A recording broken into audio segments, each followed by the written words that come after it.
Hey, Hi, hey, Nadine. Darren. Good morning. Wait, I wait. I always wait till 9:01 because I like to know that everybody's in the room before we start. So we'll just wait till 9:01. But are you having a good day so far? Yeah, I am. I am actually. I got up, did my morning meditation, did my morning exercise, planned my day, ready to go. Yes, ditto. Yeah, high performance coaches. Exactly. It's funny, isn't it, that when you've got something that you an ethos and a standard that you want to keep yourself to, it does make it so much easier for you to to be all of who you are, Yeah, which is fantastic. And just having that opportunity to say, actually, I meditated this morning, I did my exercise this morning, and I got really clear this morning, which was great. Hi, Martin, lovely to see you. Lovely to morning. see you. Yeah, so that's really wonderful. And actually, I start my day grounded, as obviously you do too. You start your day very, very grounded. And yeah, that's how we met, isn't it? It Well, not is. how we met, but Yeah. how we started our coaching training. You've done other training apart from that, but the coaching training, that was, yeah, how we met. So morning, Susan, lovely to see you. Susan saying morning both. Can you see the feed? And yes, Yeah. good morning, Susan. Yes. They know by now that I wait till 9:01. So, and it's 9:01. It's 9:01! Yeah. So, hi, Darren. Darren, it's so lovely to have you here. And hi, everybody. I'm Nadine Benjamin, the Intuitive Verdi Soprano. I'm also a certified high performance coach. I'm also a certified mind coach in NLP. I'm also a theta healer. And I'm also a professional opera singer singing all over the world, which is fantastic. And I love it. And I'm on 12-week housebound, safe at home. I don't do the lockdown thing. I call it safe at home.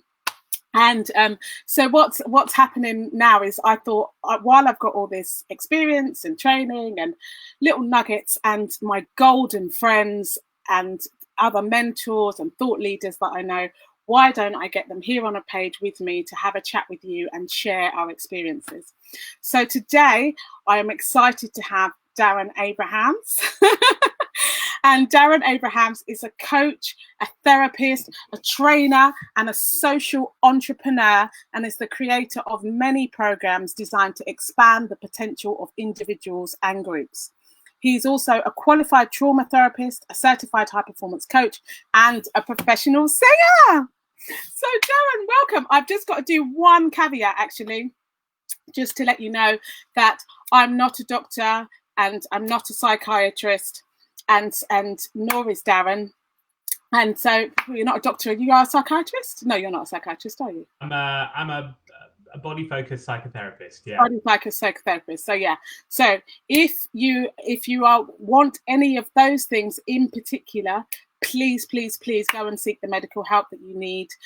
We are here to serve you with the experience and the knowledge that we know, and not anything else. Okay. All right then. So Darren, could you tell everybody all about you? Yeah, I'll do my best. So, hello, lovely to be here with all of you this morning.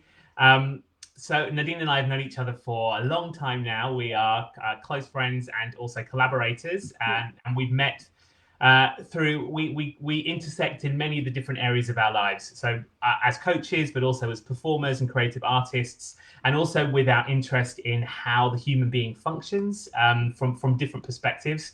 So I think, as Nadine said, I am a therapist, a qualified trauma therapist with a private practice based in Brighton, but also online internationally.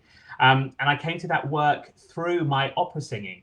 So, as an opera singer, I did a lot of community and international development work using opera as a medium to bring communities together and to work with kids and schools, all sorts of different work like that. But I had the opportunity to go and work in Bosnia, in the Balkans, not so long after the Bosnian War. And it was the first time I got an opportunity to use music as a tool for trauma relief and to work with young people who had been through very difficult experiences using music and creativity as a way to help them manage day-to-day life and come through their feelings of trauma. Yes. And it was because of that experience. Sorry? And you do a fantastic job in that. I've been witness to some of that work, and I just think it's really, really, really wonderful. Thanks. So it's because of that, because I was coming into contact with trauma through my work. I wanted to learn more about it, and that's when I decided to do some extra training, and ended up doing a 3-year training as a therapist, and kind of transitioning out of a full-time singing career into doing much more of the therapeutic and coaching work full-time. But now I'm really lucky is that in the work that I do, I combine both of those things. So I combine my community building expertise and my knowledge of music and how to use creative activities with my knowledge of the nervous system and how to work with people quite deeply. And that's really why I'm on the call today. Nadine's asked me to come and talk to you about how we can work with our nervous systems at this time, when a lot of us might be feeling some anxiety or some stress or many different kinds of emotions because we're in this particular situation of lockdown. And there's this existential threat that is surrounding us that we can't see, that we can't hear, that we can't touch. It still works on our nervous systems as if there's a lion in the room. So those are the things that I want to talk to you about today. And that's true for everybody, isn't it? Like, everybody will have it in different degrees, because I don't believe that everybody's anxious all the time. There are some people who will be anxious all the time, but there'll be others who aren't. And it's looking at the different levels of that. But when it comes up, how can we learn to cope with it better? And how can we, what tools can we use to calm the nervous system and get us back into center? So things I've been talking about this week, Darren, are things, and over the last 3 weeks have been things like scheduling, breathing, meditating. But you've got some other ways that we can talk about. So we're quite early, we're at 9:06, but I think it would be quite early, quite a good time to actually go into that. So I'd love to ask you you've got 5 ways of how to hack your nervous system to keep calm in a crisis. I love that, like how to hack. It's like we're like computer bots and we're going into the matrix. I love it. I absolutely love it. But before we do that, I'm just going to say hello to Armand, Natasha, and Rebecca. Lovely, lovely, lovely to see you this morning. And I'd just like to because I know that I can completely trust you and hand over to you. I'm just going to let you have your way and just walk through those processes with us, because you're wonderful. Thanks, Nadine. But you also tip in whenever you want. It's absolutely. Good to get more questions. But before, I actually want to pick up on something that Nadine said before. This is a very interesting time because it's an opportunity for us to really experience what it's like to be fully human. Yes. The paradox of what it is to be human. As Nadine said, we might be going in and out of anxiety. We might be going in and out of different kinds of feelings. I was on a group call yesterday and someone came on and said, I just want some advice because I feel irrationally optimistic at the moment. And I think we're feeling a whole variety of different things, and we are navigating this time in very different ways. I think, as I said in my introduction, a lot of the way that we navigate this time it's not dependent on what's happening now. It's dependent on what might have happened for you in the past. Yes.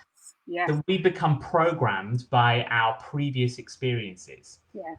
And if we've been through challenging experiences in the past, then we start to shift our set point of the nervous system so that we become much more sensitive to threat in the present. And there are many things around us that can remind our nervous systems of past experiences, which don't necessarily come in at the cognitive level. So emotions might come up in us right now that might seem irrational or might not seem completely connected to what's going on. But something is going on inside of you. Something is reminded inside of you of previous experiences, and then they speak in the present moment. So they'll almost like co-opting the present moment to help to connect to why you might be feeling the way you're feeling now.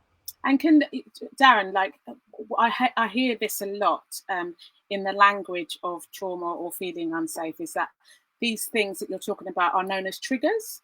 Yes. Yeah. And so we've done lots of work because I've I started in trauma. My life started in trauma. So one of the reasons why I became a coach and have done so much work, so much therapeutic work, is because I wanted to unravel, like peeling away the layers of the onion, what was underneath, exactly what you're talking about now. And I wanted to tell my story, everybody. So I told Darren and I collaborated on a show called Beam, which is still in progress, and we've had one kind of research and development on it. But I really wanted Darren and I to work together because of his experience as a specialist in trauma and my experience as somebody who had started in trauma and have walked through trauma, and the tools that I've used for that in order to tell my story. And it was interesting that even though while we were working, there were still points where I was triggered by some of the things that had come up because I was telling my story. And it was wonderful to have someone like Darren in the room who I could trust and could focus on, and that he could, steer me in a direction that we were making sure that we were telling the story, but weren't getting caught up in the trauma. So, yeah, I mean, Darren, when people are in trauma and when they're, what is one of the first steps that they could do to kind of start to unravel? Okay. Well, I'd like to actually move away from the word trauma. Brilliant. Because trauma is a very big word and describes it for many people. It describes lots of different things, and often when we think about trauma within the popular environment, we're thinking about events, a traumatic event, something has happened. But actually, trauma from a neurobiological perspective is not in the event itself. It's in whether or not that event has overwhelmed your nervous system. So when we're talking about trauma and the extremes of trauma, we might be talking about very big events or series of events that have happened through developmental stages of our lives. But what I want to talk to you about today in terms of how we might hack our nervous systems is useful for whoever we are, because the way that the nervous system works is a human thing. We don't necessarily have to have had a trauma history to be experiencing anxiety or the different kinds of emotions that we've talked about today. It's not necessarily about trauma. It's just about whether or not your particular nervous system feels unsafe in this environment, and whether you have developed I don't want to say coping mechanisms, but maybe like thriving mechanisms. Yes, I love that. Come on. Help manage situations that feel difficult and challenging. Yeah. I think right now as well, maybe slightly outside of the therapeutic sphere and thinking more about the coaching sphere, this is a time of change. It's a time of transition. There's a huge amount of uncertainty that's going on at the moment. You don't have to have a trauma background to be unsettled by uncertainty. Many of us have lost work. Many of us have become unemployed. Many of us have had projects and things cancelled for the rest of the year. We don't know when we're coming out of lockdown. We don't know when things are going to go back to, and I say in inverted commas, normal, because what's normal and what will be normal, we don't know. But a lot of those things are going to be playing on us right now. And that is a really human, normal experience. Absolutely. The abnormal feelings we might be feeling right now are totally normal for human beings in challenging, abnormal situations. Absolutely. So I want to take that right from the beginning. Abnormal becomes normal as well, doesn't it? That's the experience until when we go back to normal, what we perceive as normal becomes abnormal again. So. And we're 2 weeks into lockdown. I don't know, it'd be interesting to know from people who are listening, whether or not you've come into a new reality, if you've developed a new kind of schedule. Like for me, it's really hard to remember what life was like before lockdown because I've got into this new groove. There's a new way of being, and human beings are very adaptable. We shift into these new ways of being quite quickly if we allow ourselves to. Absolutely. And I really identify with you about, I'm you talk about the word trauma and having a different semantic around it. But for me as well, the lockdown, for me, safe at home feels that better way, because actually that's how I feel. I feel safe at home. And when I'm in that place of safety, I found, just like you, I'm in a new paradigm. I feel like I'm in a new world. And actually, for me, the experience has been very, very positive, and I'm really enjoying the time and space, because as an artist, I would be traveling everywhere and I'd never have any time at home at all. So to actually have time at home to be able to sort, declutter, rearrange, read the books I want to read, and I understand for other people that is not the experience. They feel hemmed in, they feel like they've got no space, so everybody's having a very, very different experience. So, and we don't need to feel bad about we're having, because I think there's also, I've spoken to a lot of people who are feeling guilty about enjoying this period of time. Yeah. What does Natasha say there? Learning how to be thriving creates a new paradigm. Absolutely. Yeah, absolutely. So Darren, come on, let's get into these hackings. Right. So let's delve into the nervous system, and I want to give you 5 really simple tools that you can use to hack your nervous system if you are feeling at any point during your day or your week overwhelmed. And overwhelmed will appear in many different ways. Overwhelmed can be anxious. Overwhelmed can be angry. Overwhelmed can be locked down, frozen, and depressed.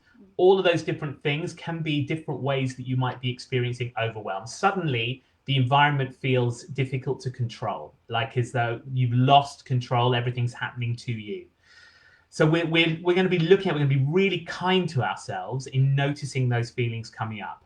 So before I give you these five key tools, the first thing is to be aware of how you are feeling, so that you can then notice that you might need to do something to support yourself in that moment. So what are these 5 keys? So these come from work that's come out of Australia, friends of mine who are trauma therapists in Sydney, Australia, Robbie Abels and Selene Souza. And this is it's called the MATES system, and it's based around looking at the nervous system under defense as a house. I'm not going to go into the whole details of the house. I'm just going to talk to you about the 5 keys that they've come up with, which help you to navigate the different areas of that house. So in our house, there are 3 areas. There's an attic, where's your fight and flight. There's the basement, where you have your freeze and faint. But we want to be in our living area, which is where your mind feels calm and your body feels manageable. And these 5 keys are going to help you to stay in your living area or come back to your living area if you've happened to stray out of it. So we use the acronym of MATES, and that stands for mind, air, tree, express, and stretch. And each one of these allows you to shift where you are in your nervous system so that you can come back into a sense of calm and a sense of control over yourself and over your body. So I'm going to go through each one of them quickly. I'm going to put some links as well into the feed after this, where you can have a look at a more in-depth video that I made for Musicians Without Borders about how we can particularly use music to use these keys, and some various other things. So don't worry if it feels like it goes fast. I'm going to share a lot of other things to help it lock into your brain. Thank you, Darren. That's wonderful. Thank you so much. Okay, so mind, the first thing. Mind is about changing your mind. When we are living in challenging circumstances, we tend to keep the most challenging thoughts at the forefront of our mental dashboard. So this is called, in evolutional terms, this is called the negativity bias. And when we have a negativity bias, it means that we want to keep the threat in our attention all the time, just in case it's going to jump out and eat us. But when the threat is internalized, as a lot of our threats are internalized, whether it's difficult conversations or exams that we're going to do, or being stuck in traffic, any of those things. And at the moment, this pesky little coronavirus that we can't see. When those threats are internalized, we tend to think about them a lot. They stay on the mental dashboard. So the key of mind, the tool of mind, is to have a helpful thought at your disposal that you can bring into your mind to change the way that you feel. And a helpful thought is something that helps you to feel calm and safe. So it's thinking of your favorite place, your favorite person, a favorite food, a favorite memory. It could be an imaginary thing, but something that shifts your attention away from the current situation into something that helps your nervous system to calm down. And we can support that with activity. Doing something mindful or creative can also shift and help us change our minds.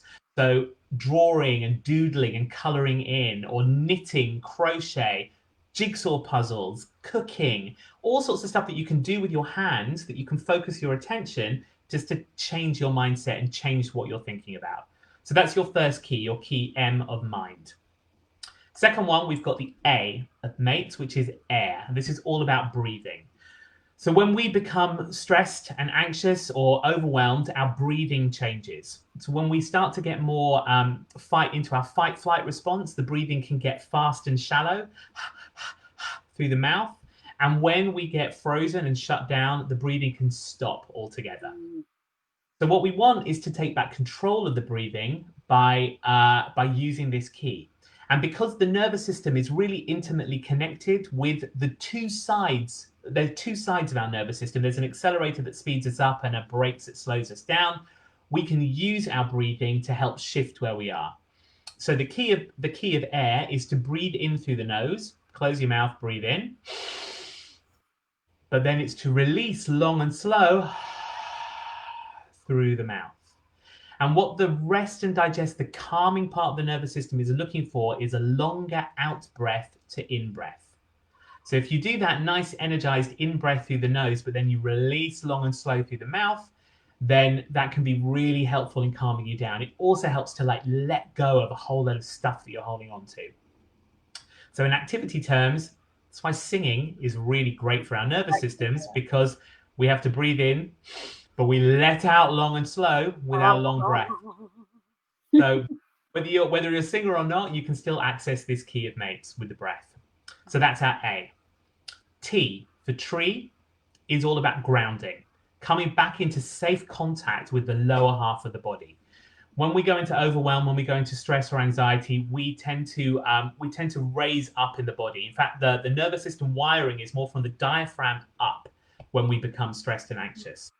So if we can put our attention on the lower half of the body, starting in the lower back and all the way down to the feet, then we're again switching where we're operating from in our nervous system. We're switching to that rest and digest part of the nervous system. So a really easy way to do that is to take your nicely warmed up hands, put them on your kidneys, and just take a moment to notice the connection. Like really feel your back against your hands and feel your hands against your back.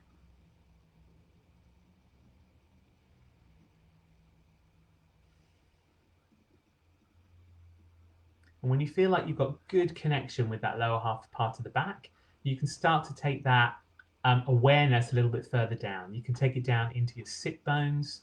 So noticing the sit bones on the chair. It's really lovely to feel that heat as well, Darren. Yeah. And that connection with the self. Yes, exactly. So sit bones and weight on the chair. And actually you can feeling your thighs.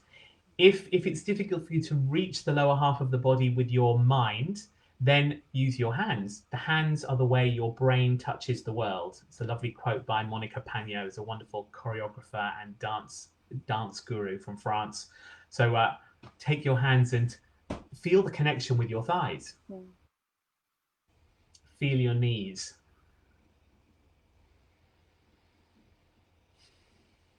Down to your calves. And all the way into the feet. So you reconnect. And I love the fact that this is called tree, because it's not just about the kind of grounding and interconnectedness, like feeling the roots down into the ground. It's also about reconnecting the upper part of the body as well, exactly as Nadine's doing. The tree also has branches, but it's all connected out. So we want to come back into safe contact with the body, and starting with the lower part of the body is going to really help. Also, the great thing about the lower half of the body, there aren't any emotions in that part of the body. The emotions you tend to feel here in the chest, in the belly, in the throat, all of those kinds of areas. The legs and the feet are generally a safe place, obviously depending on what may have happened in your life. Absolutely. So that's our key of tree. And also, it doesn't have to be still and meditative. I dance. I use dance a lot. Get into the feet. Like I do an online Zumba class every week, and that's a fantastic way to come back into the body. But it's about the mindful connection of your feet on the floor, like really being in the body, inhabiting the body rather than using the body. That's the difference. Okay, so that's our key of tree. Now the E of mates is express. This is really important for us right now, particularly if we are physically isolated from other people. The E of express is to share how you feel. As I said before about this negativity bias, we can stay in a story very easily. Absolutely. And a story, the event, is not something we can ever really change. But the feelings that we have, the feelings are the underlying thing that's driving our behavior. So if we can get back into contact with how we feel, how we physically feel within the body, or how we emotionally feel within the body, then it becomes something that we can shape and change. But coming into contact first and verbalizing that contact, verbalizing that emotion, that feeling, switches back on the social engagement parts of the brain. So again, you are shifting away from the stress, fight, flight, freeze, faint response and back into the rest and digest by being able to verbalize and come into the feeling. And I've been saying that a lot, Darren, that because we're physically isolated does not mean to say that we have to be emotionally isolated. Beautifully put. Yeah. And being able to call up a friend and share how you feel without the necessity of that friend trying to fix it. Exactly. This is a really important time for us to really respect and be with our feelings before we get to a point of trying to change them or do anything. So come into express how you feel how you feel, and then know that you can use some of these other keys to maybe shift that emotion. You can use the breath, you can use the changing your mind, you can use the access to the feet, you can use the last one I'm going to show you in a moment, which is stretch, to again help the nervous system to change and help that experience to pass through you, so that you can have a new experience. When we don't come into contact with the feelings, when we don't express them, they stay stuck in the body and they're driving our behavior unconsciously all the time. So this is the great thing about express. What's wonderful about this time as well is that we can use creativity to help us express. If it's difficult to talk about the feelings, we can write about our feelings. We can sing about our feelings. We can draw and create about our feelings. But the important thing is that we share them with other people. So that's what the E of express is. And a nice little tool, I've got just checking the time. No, please, it's okay. We'll just go to you. Okay, nice little tool that you can use is called the butterfly hug. So if you take your arms out in front, cross them over, place them on your shoulders, and then a bit like a butterfly, you just tap one after one to the other, one either side. This has a really calming and soothing effect on the nervous system because you're crossing the midline of the brain. So when you cross over your arms, you waken up both hemispheres of the brain, and a lot of the organs of self-regulation kind of run down the middle of the brain. So when we're doing this, we are actually sending messages to the nervous system to be calm and that it's safe. And you can lock in your helpful thought by expressing your helpful thought while you're doing the butterfly hug. So just have a moment with that. Think about something that makes you feel calm and safe.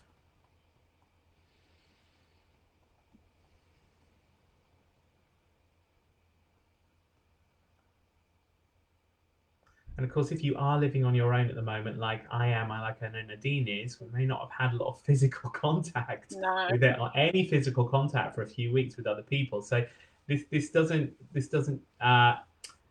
a replacement for physical contact from other people, but you can at least give yourself some self-touch to remind the nervous system that we are human. Yeah. Another couple of ways is like getting into a hot bath and imagine yourself being cuddled by the warm water, and also putting a blanket or a sheet over a radiator and letting that get really warm, and then bringing that round you as well. That's a lovely way to kind of have that contact and connection and just give yourself a hug. That's a great idea. About that, it's a really nice idea. Yeah. Okay, so here we are. This was our butterfly hug. So there's our E of express. Okay, the last one, the S of mates, is for stretch. And stretch is really about movement, bringing back stretch and space and movement into the body.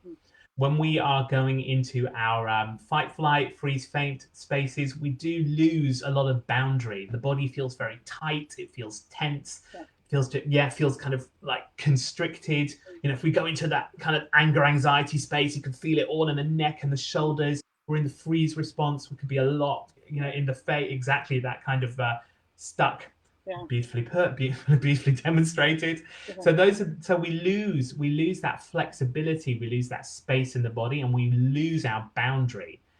The world feels very close when we are overwhelmed and anxious. So to bring back some space, we want to bring some movement and stretch into the body. And it doesn't have to be a big thing. It can be a really small thing to start with. If we feel very, very tight and constricted, the body may not feel safe to stretch out in a big way. So you can start with very small things. I always talk to people about, wiggling your fingers and wiggling your toes.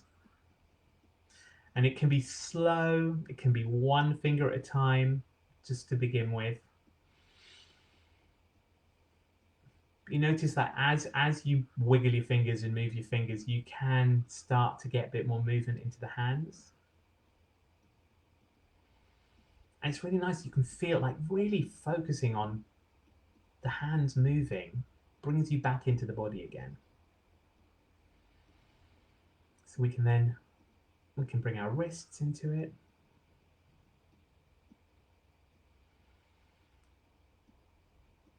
It's funny, this never goes away, does it? Because these are the kind of exercises that you would do in primary school.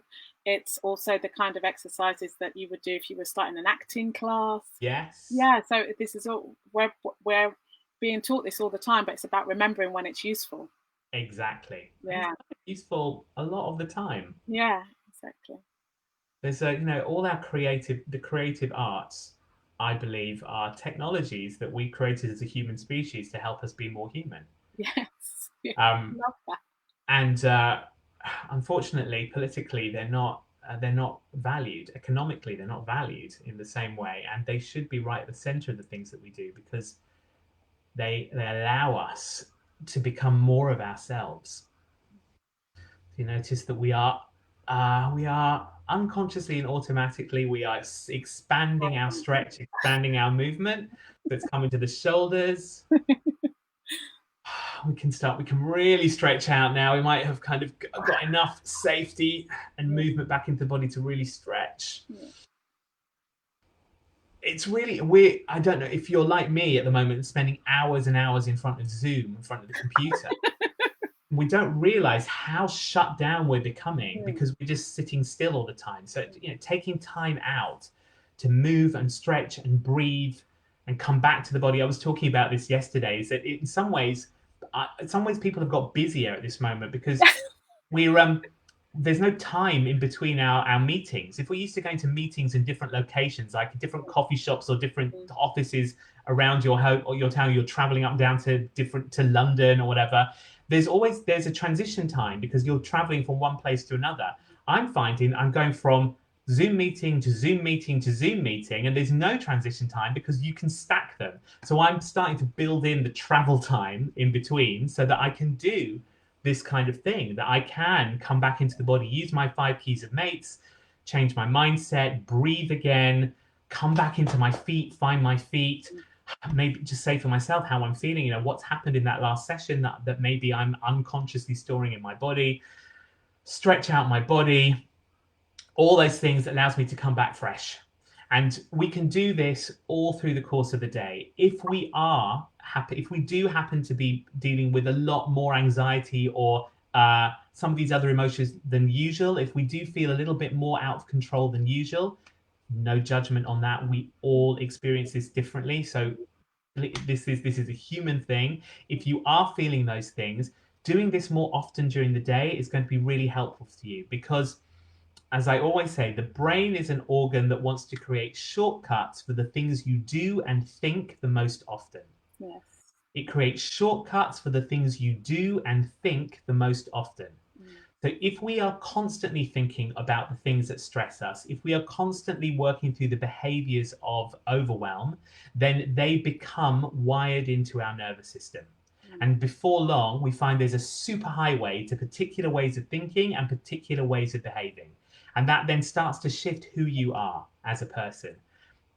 If we started this conversation talking about trauma, that is the main symptom of trauma, is that the whole life starts to get organized around the feeling of being unsafe and trying to get back safety. So these 5 keys of mates, they're really useful because they help to bring in new habits into the nervous system. If you use these keys again and again, you'll lay down new neural pathways for self-regulation.